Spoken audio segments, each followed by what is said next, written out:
అందరూ April fool అయిపోయి అనుకుంటున్నారు. ఎందుకు అనుకుంటారో తెలుసా ఏప్రిల్ ఫూల్ అని ఈరోజు?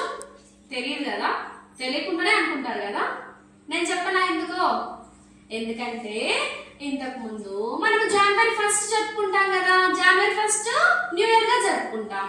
కానీ జనవరి 1 కంటే ముందు ఏప్రిల్ 1 ని న్యూ ఇయర్ గా జరుపుకునే వాళ్ళు.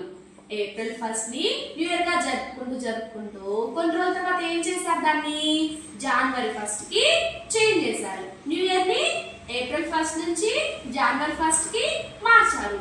కానీ అంతకుముందు ప్రతి ఇయర్ ఏప్రిల్ 1 న్యూ ఇయర్ జరుపుకుంటారు కదా అందరూ.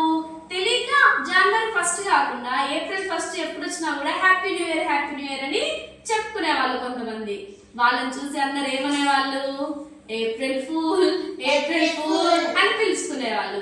అప్పటి నుంచి చిన్న చిన్న అబద్ధాలు చెప్పుకోవడం, ఏప్రిల్ ఫూల్ అని చెప్పుకోవడం ఏప్రిల్ 1 అందరూ ఫాలో అవుతారు. ఇది చాలా తమాషగా ఉంటుంది కదా. కేవలం జోక్ గా మాత్రమే దీన్ని యూజ్ చేయాలి. నీ చుట్టూ తెల్లగైపోయింది. April fool. నువ్వేంటి బటన్ నువ్వు సరిగ్గా పెట్టుకోలేదు ముందు? April fool. మనిషా నువ్వేంటి 2 చేతులకు గాజులు వేసుకోలేదు ఈరోజు? April fool. జోక్ గా మాత్రమే దీన్ని యూజ్ చేయాలి. ఒకరిని ఎక్కువ బాధపడడానికి దీన్ని యూజ్ చేయకూడదు. అర్థమైందా? ఏప్రిల్ ఫూల్స్ ఎందుకు అనుకుంటారో ఆ రోజు ఇప్పుడు తెలిసిందా?